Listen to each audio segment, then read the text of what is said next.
There we go. Okay, that's legal. Let me mute you guys out. And as always, if there's any questions, throw a hand up. Just open up your mic. Let's see. I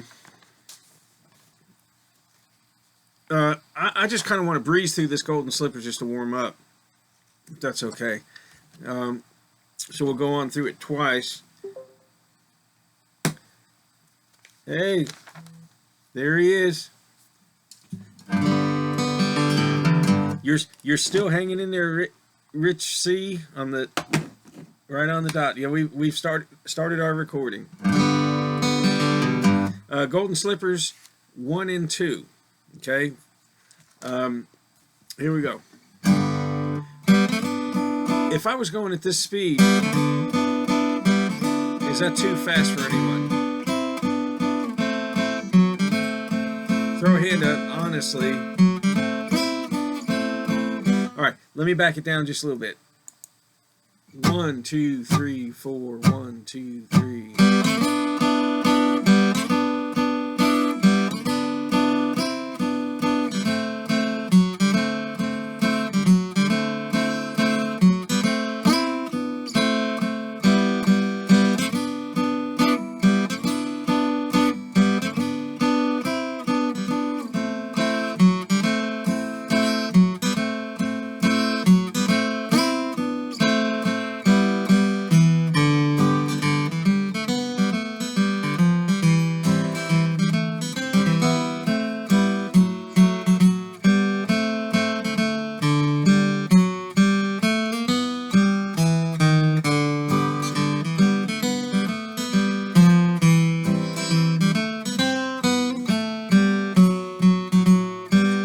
To the top, using the second variation.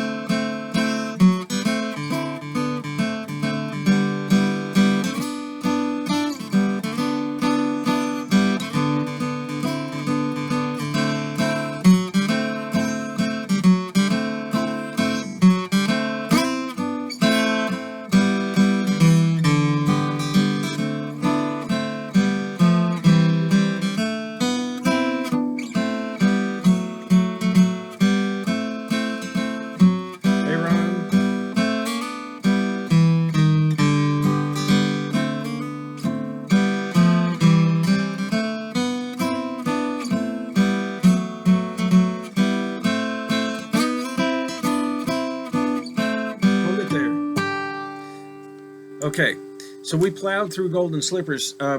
Who was able to end that with me at the same time? Hey, we had a couple in there. Good, good. Okay, now on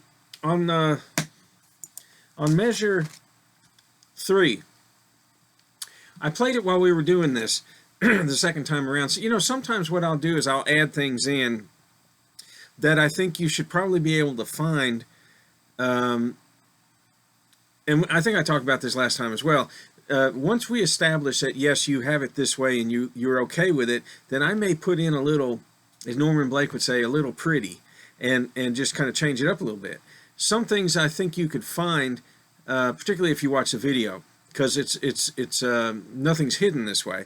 But the other thing is that sometimes it might just go by too quick to see what's happening. So on measure 3, what I did was I droned the fourth string on an upbeat, 1 and 2 and.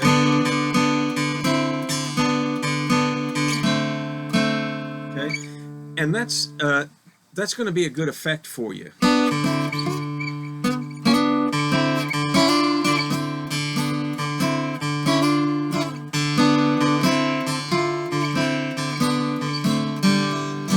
See what I mean? To get that upbeat drone in there. So what I did was I put in a fourth string open between each one of those quarter notes for 1.5 measures, and I wrote it in so you can see it. Okay, so you can see what's going on there. Let me fix my pages here. So it's the 3/4 and then up, 3/4 up, 5/5 up, 3/4 up, 3/4 up, 1/2 up, 1/2. Okay, so you just do it on this into the next measure for the first 2 beats, and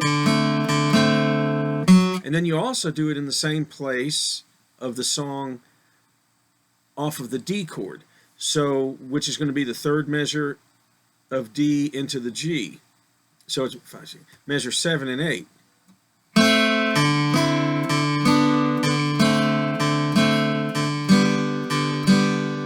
Okay, it's measure 7.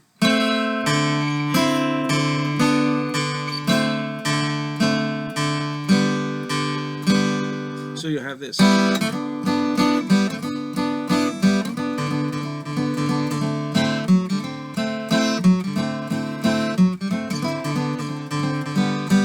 Okay, it sounds pretty neat, but it's a nice effect to have. Okay, any questions on that?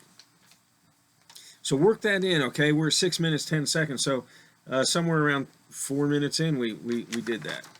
All right. Now we're looking at.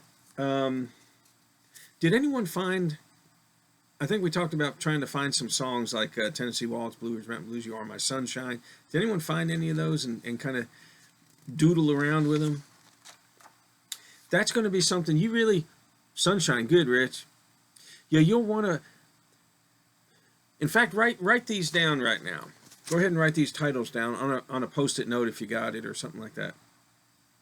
Okay, You Are My Sunshine. Tennessee Waltz. Okay, Blue Ridge Mountain Blues is a good one.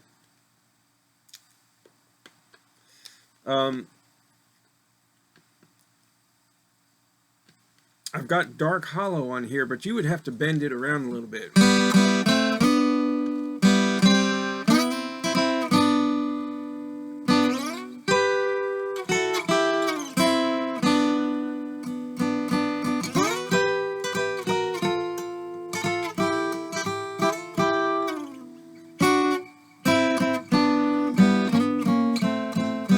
You know, you'd have to kind of play around with it to try to create a melody that's going to fit against the song. But try to think of something that you could do that with. Okay? All right, so anyway, there we are with those double stops. I don't think someone tell me if I'm wrong on this, just chat it in. We did the G, we talked about G. We talked about A.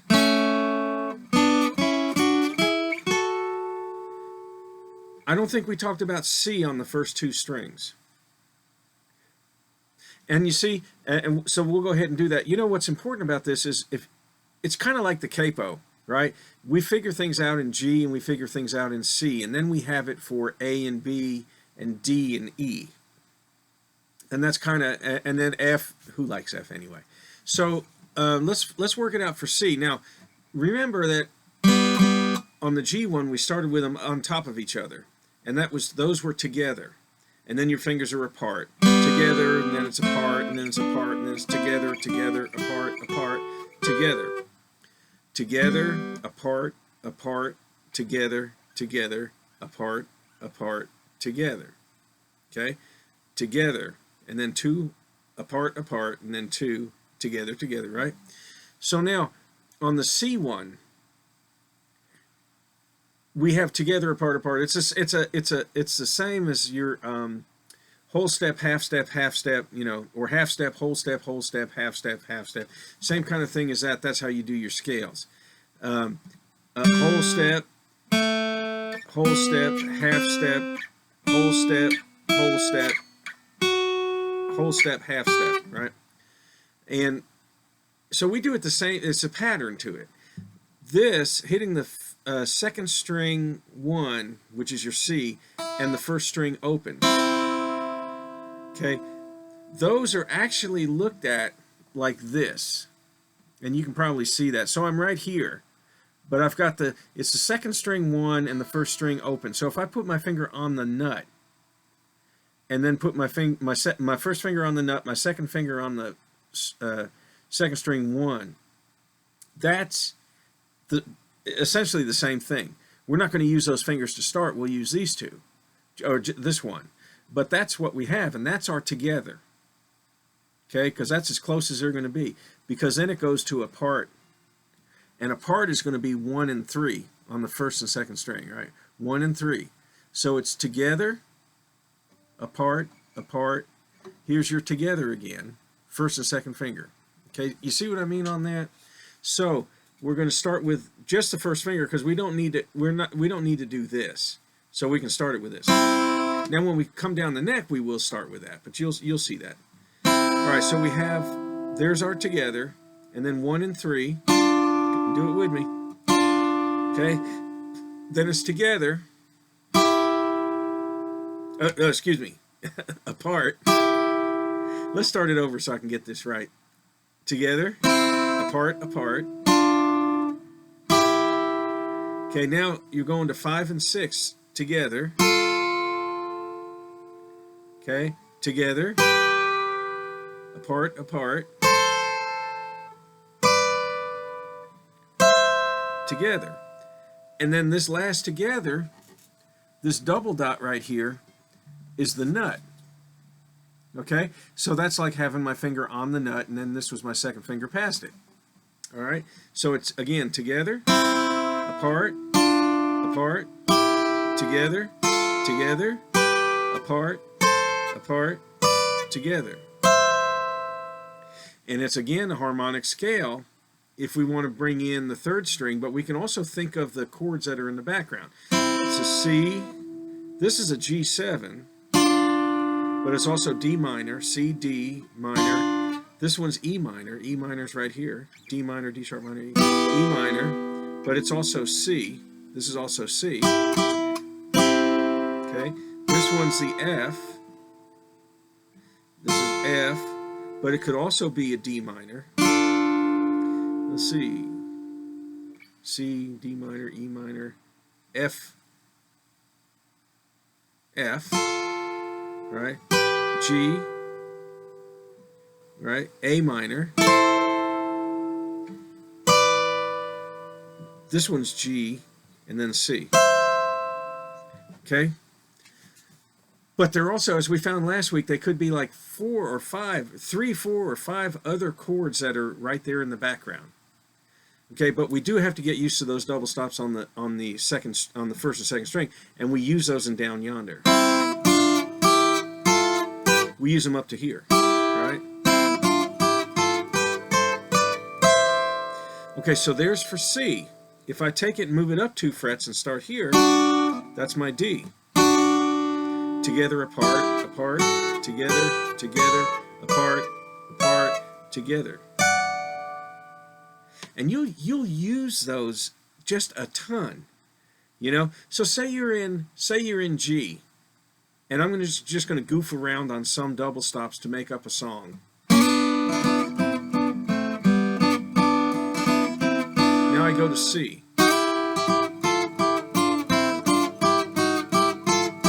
Then it goes to D.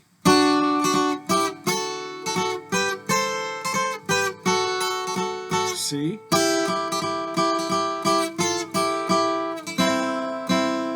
G. C. So you can just play around on, if you know where your chords are, and it's G, C, and D in the key of G, you can play around on those stops in those keys and see if you come up with something melodic that works for your imaginary song. Okay, questions on that? It's really cool stuff. You know, if you practice it hard, you practice it so that you don't think of the notes in between. You're only thinking of your target notes, your target frets. Then it will become second nature, and when it comes up that you have to create something, you'll just jump to those stops, and you won't even see the other ones. Okay, any questions on the Down Yonder add-in licks? Just throw a hand up. Okay. Let's go through down yonder. Let's go through it kind of slow just once, adding these licks in here, okay? So I'm talking about like whatever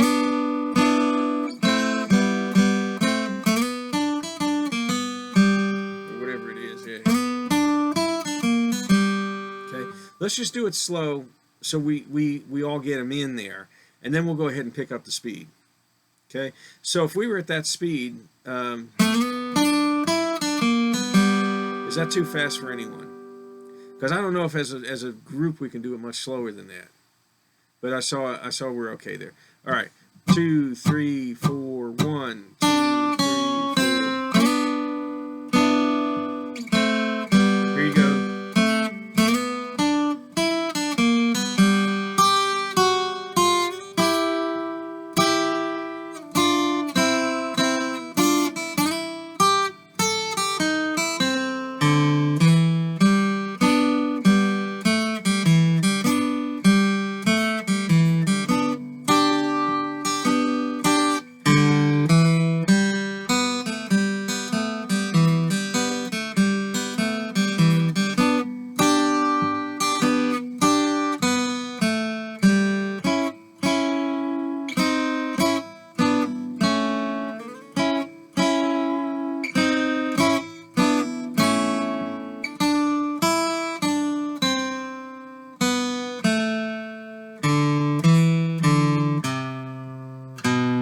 Back up there.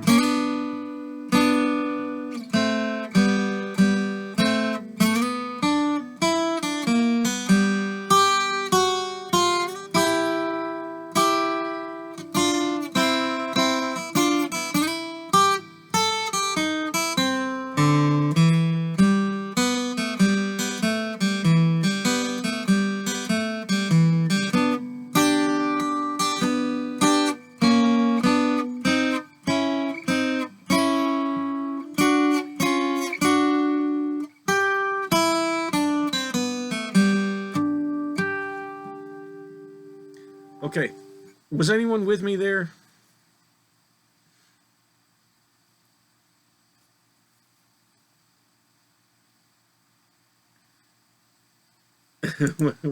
Okay, I had one, so was anyone close?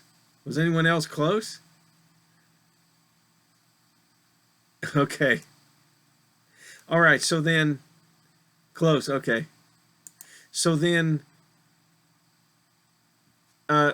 there's probably not a need to do that much faster except for you to practice along with it. Okay, so let's just say we're at 18 minutes right now. Just write 18 minutes. This will be that slow one will be at somewhere in 15 minutes, and then this is now at 18 and 10. And this will be your practice to work up towards. All right, I'm just going to do it a hair faster. You can try to play along. 1, 2, 3, 4. 1, 2, 3, 4.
Okay. All right.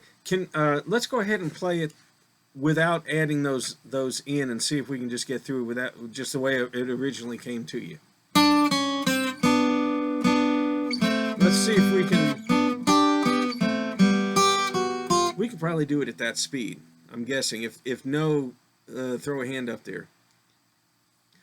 You know, and we're getting to the point where they're going to sound faster than they really are for you. So you just want to jump on the train and try it. 1, 2, 3, 4. 1, 2, 3, 4.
Man, we're good.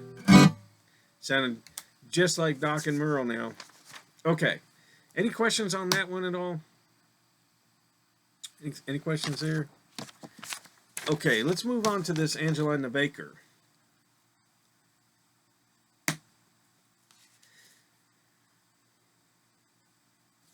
I was looking at my notes here for Tennessee Waltz and You Are My Sunshine.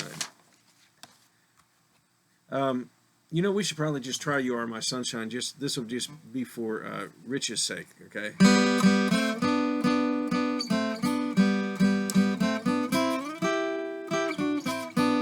Let's try that one time and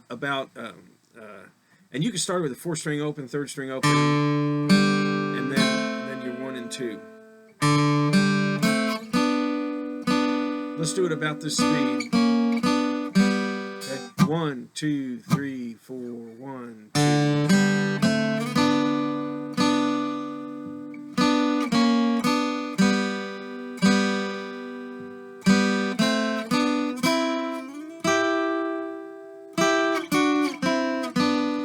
3, 4, 1.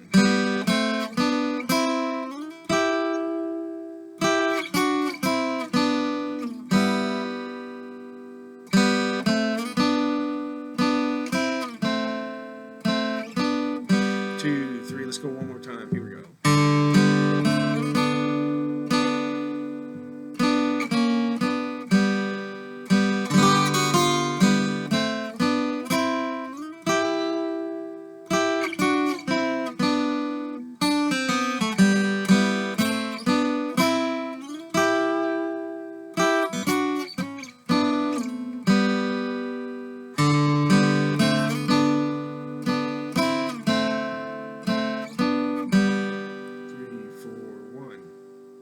Of course, I was about to put the ending on there. What you typically do for an ending is play the last 4 measures. 1, 2, 3, 4. 1, 2, 3, 4. 1, 2. You would repeat that.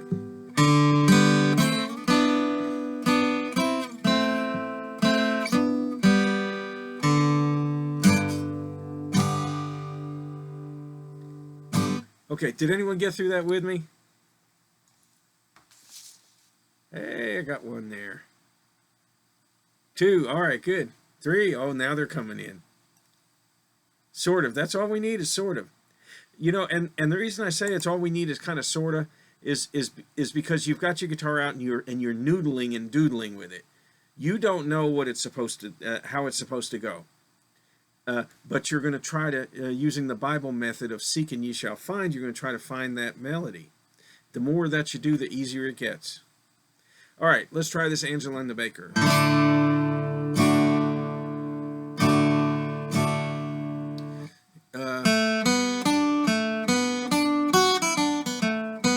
think we could probably go with that speed. Is that? Let's see about that. Here we go. 1, 2, 3, 4, 1, 2, ready, go.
Okay.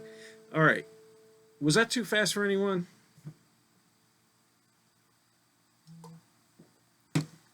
Good. Good. I have to scan everywhere to see if anyone is acknowledged anywhere. All right. Try this. Take your 6th string and let's drop it down to a low D.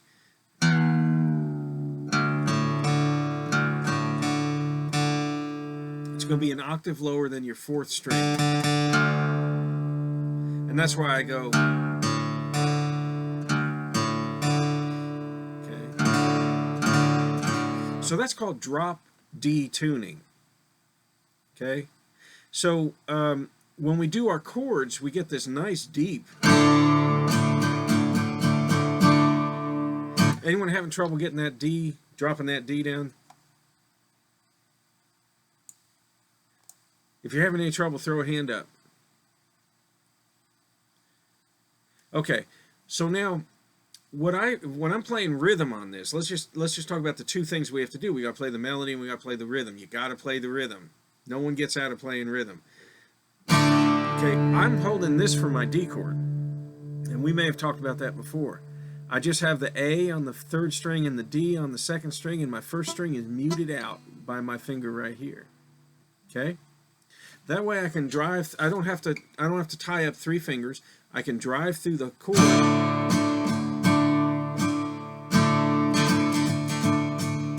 Okay, and I get this nice deep D chord. Okay, but now since I changed this 6th string, my G chord is off now.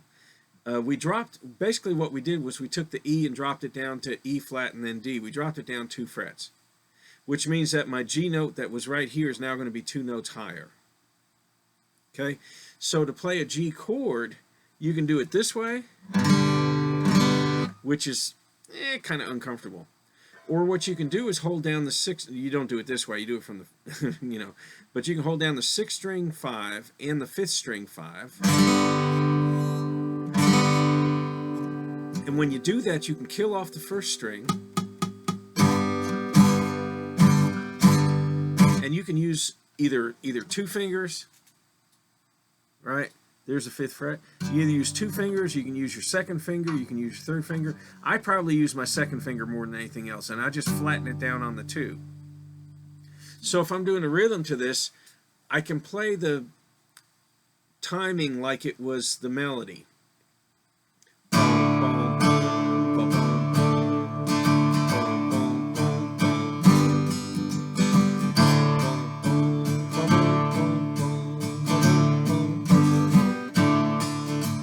There's my D, 3, 4, 2, 3, 4, 1,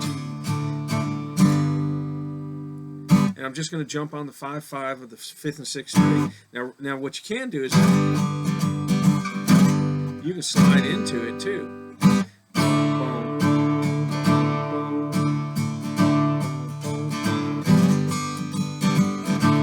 Okay, and that's all there is to it. It's a D and a G song. It's just those 2 chords. Any question there? So you can do a boom chuck if you wanted. And in this case, since you have this low D, you could hit the 6th string, then the 5th for your D chord. 6 strum, 5 strum. When you get to G, hit the 6th string, and then the 5th. 6, 5.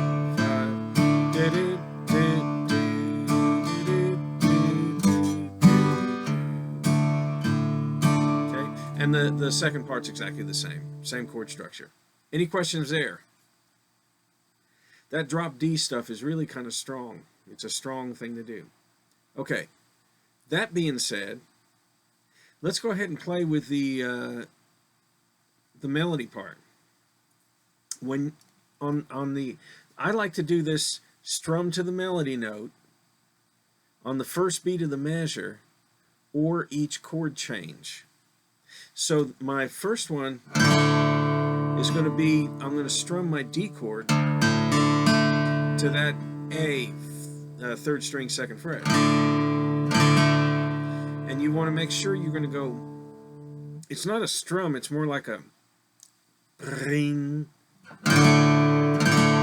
And I'm taking my thumb and stiffening it up and driving and just pushing it right through the strings. It's not like I'm going, or this. It's a ring. And it's an accuracy thing. I'm stopping right past. I'm not hitting the 2nd string.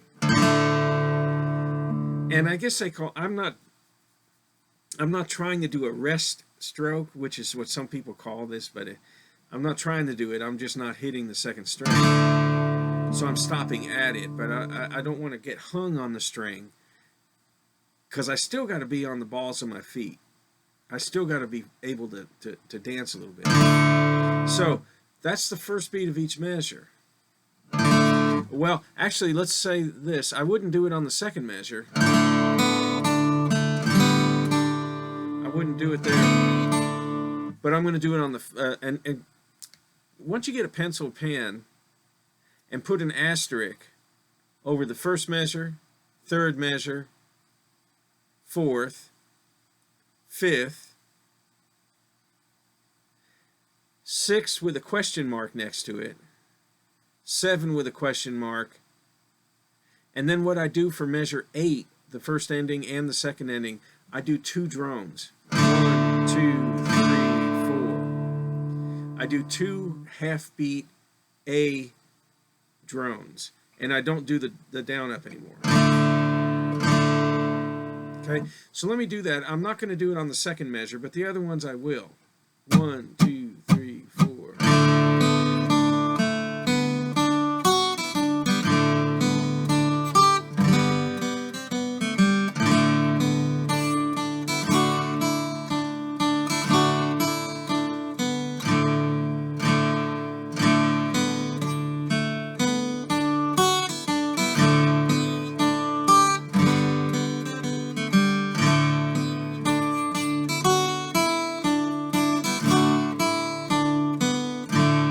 I didn't do it on the G chord there. Let's see. Yeah. I think it'd be too hard to get there.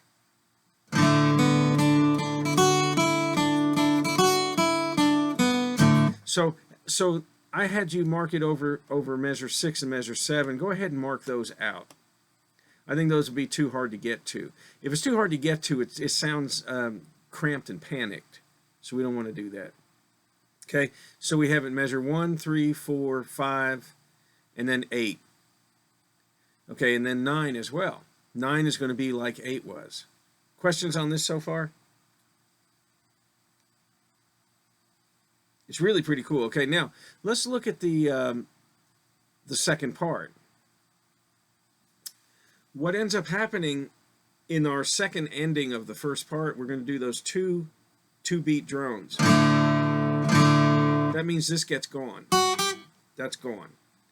When you just play the notes, you'll put it in there, but when you're going to do this, it's gone, right? Because it's just too hard to get there. Because we're going to go to the 5, but we also have to hold the rest of our D chord.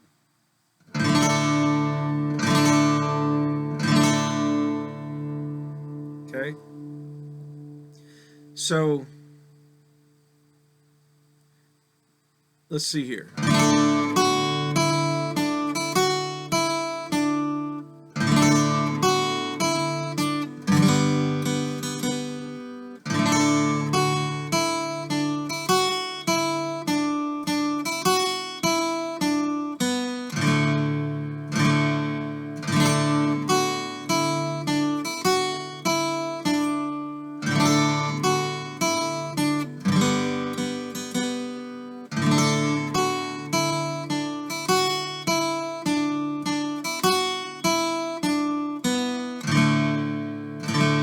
So I don't know if you caught that. I do the sweep on 10, 12, 13, 14, and then 17 and 18. 17 and 18 is your first, like your first and second ending of the first part. Okay? And let's see.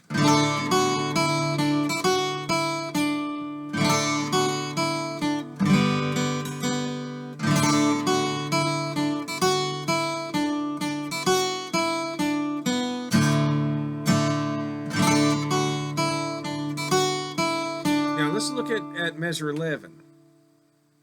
Okay, I'm not hitting the 2/8 notes before the next measure. Again, because it's too hard to cram those in there. You can do it, but you can see it's something, it's just rushed. So I just leave it out. I let the second string, third fret, we're on the second line, third line, second measure. Okay, da da da. The third note there, I just leave it breathing. Right here. Just leave it ringing, leave it breathing. Okay? All right, let me run through it this way. And another technical trick.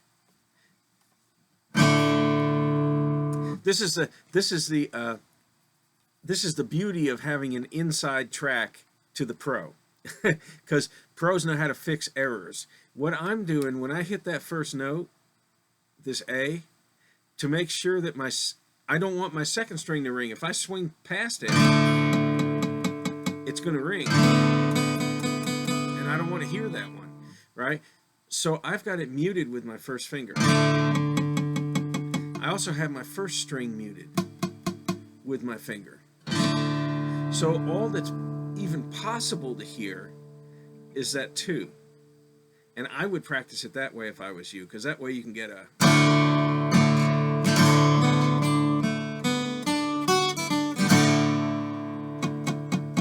If they're muted, no one's ever going to know. I'm strumming all 6 strings right there. Okay? That's just an inside trick. Okay? Let me run it.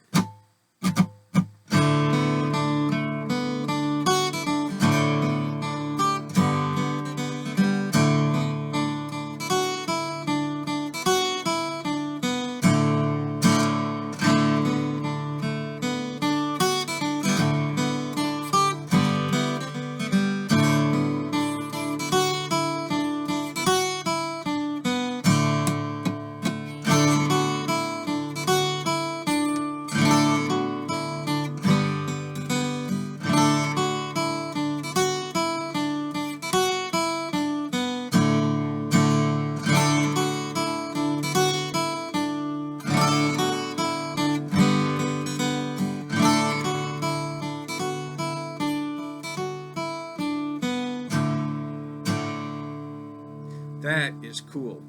That's really going to sound great when you get that put together. So I would do like the... well, I'm trying to think of how artistically I would arrange this. Also, I do need to point out when I do my G chords in that first string,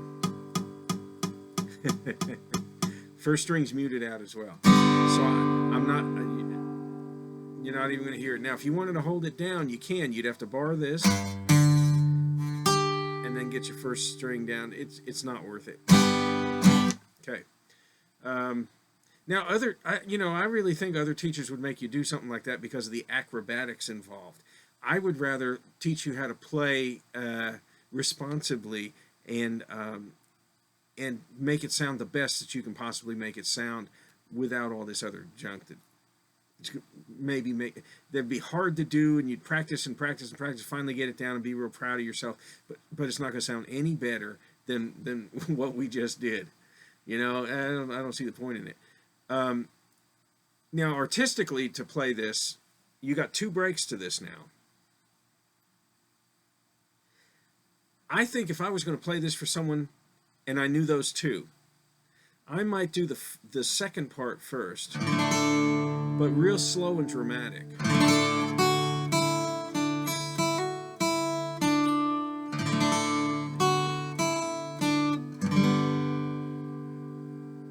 I only did one strum on the G. You could do that, and then.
And see that would be a great showpiece for you, and it's not going to be that hard to do. You know. Okay. Any questions on that?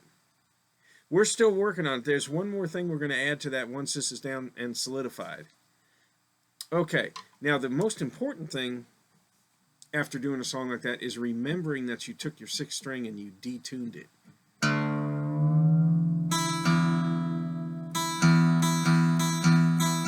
You notice how I tuned that though? I didn't go to here. I didn't turn my tuner on. I just went to the octaves. Okay. I think that's important to do there. All right. Questions, comments, answers? All right. You have fun with that one, okay? Don't forget about it. You got stuff to do on it, but I think, you've got such a good, solid head start on the first part to Angelina Baker that adding those strums in won't be that difficult. Okay. Now here's a standard one that you got to have. I'm sure that probably Gordy knows this one, but I don't know for sure. If throw a hand up if you ever done a break on Soldier's Joy. Oh, the time right now is 44. Okay, so Gordy and Aaron have done this one. I'm pretty sure that this is not going to be the same break that you did. And then when we do these tunes, oh, Rich and Ron also. Well, we'll definitely have some add-in stuff here. But when we do these tunes, we're not learning. We're learning Soldier's Joy because that's the vehicle in which to get the technique down that we're going to work on this. So it's not necessarily. I do want to say learn this Soldier's Joy for what it is, and then I'm going to show you what we're going to do to manipulate it. Okay, because all the songs we do in almost every week, when we have something that we're doing, it's to learn techniques within the song. Okay, so you're getting a song you can play with your buddy, but it's also the stuff that we're going to learn that we can do in them or with them to manipulate them. Because then that's when you get your endless variation. Same with going back to Angeline. There's a couple more ways we can play that. Just there's a couple more. and still keeping it straight to Angeline the Baker, and that I think that's important. All right, let me run this Soldier's Joy. I'll run it one time. You're going to see that there's going to be some things that are going to be the same to yours, but unless you've been doing it in D, then it's a different story. Okay, Soldier's Joy. Let me run it one time.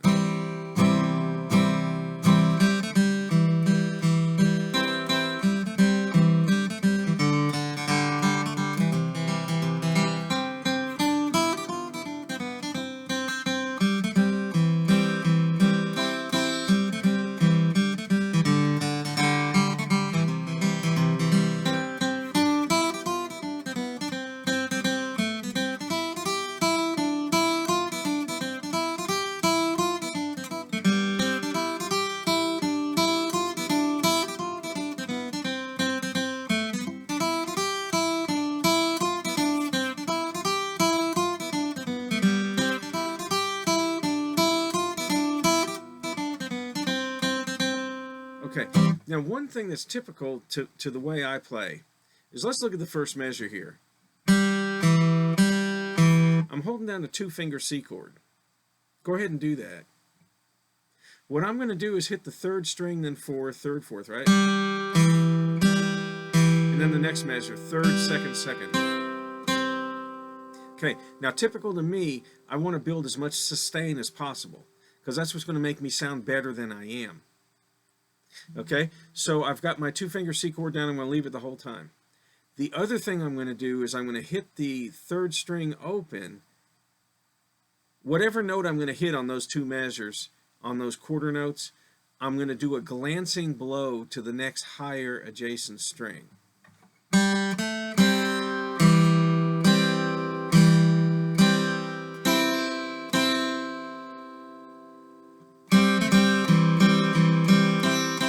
Sounds like a whole orchestra now, okay? And all that's sustained. I'm going to do it on the beginning of the 3rd measure, and maybe on this next the first note of these 8th notes, and I can do it on this next open, on the 1 and the 3 beat.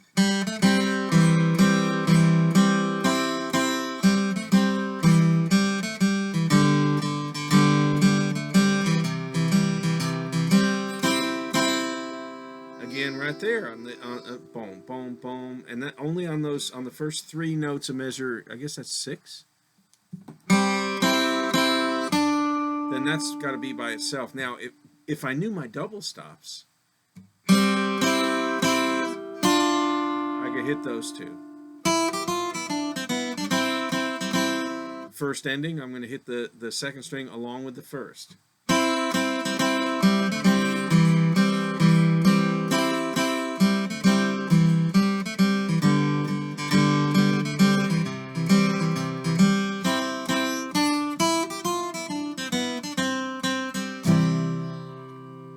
Okay, any questions on that right there? When you get that technique down, that you're gonna hold the chord down and flow into the next note of the chord, it really fills it out. It works on a lot of things. So that being said, let me go on the second part. I don't think there's too much there that's going to get you. The 1st, 3rd, and 5th measure are the same.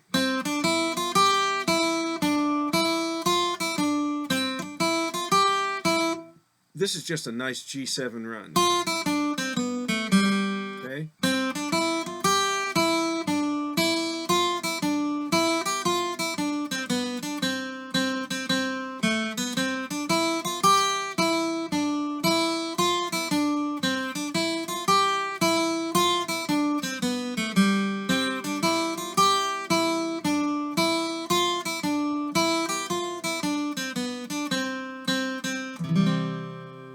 Okay, if you were given 3 minutes, who here could play along that second part with me, you think? Just at that speed. So you feel pretty good with it. Okay. So now I have to get my Post-it note out, so I'm going to remember this. I also want you to work that second part, starting from measure 10. I'll give you 4 minutes. Oh, Rich, what a comedian. I'm going to put second part octave lower. Okay? Now, this is not just busy work, because eventually we would do that anyway. If given just a couple minutes, you could play that second part along with me, then I want to go ahead and do what we would actually do next with it.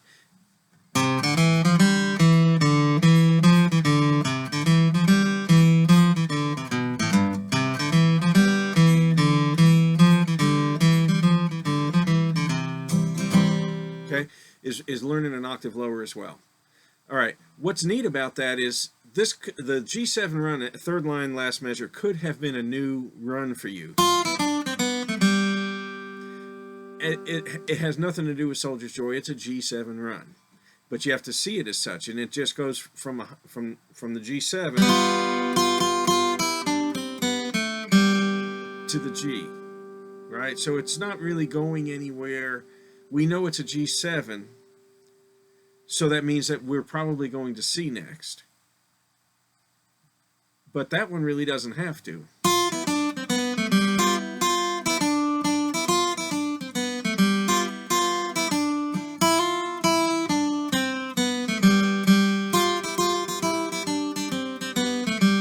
Those are just variations on that one measure.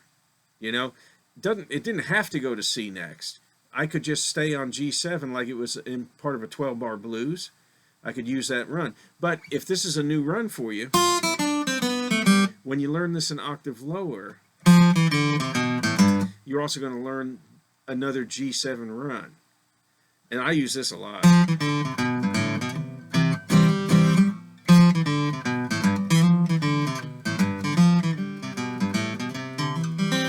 I use that stuff in there a lot. Okay? All right. So let's do this. So you have Soldier's Joy. What you may want to do is get it straight down the page, right? First part twice, second part twice. Go back to the first part. When you hit the second part the next time, be doing it an octave lower. Okay? All right. I guess that's going to be it. Any questions on this one then? And Rich, I'm counting on that 4-minute countdown for you. Time yourself. Got 4 minutes to figure out that second part. Okay, well, you guys stay corona-free this week. I sure hope. All right, and stay healthy, wash your hands, and I'll see you in next week. If you have any questions on anything, send me a note. Okay? Great job, guys. Great job. Great. We'll see you.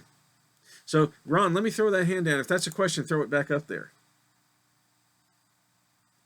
Okay, well, that was a goodbye. We'll see you later. Take care. Thank you.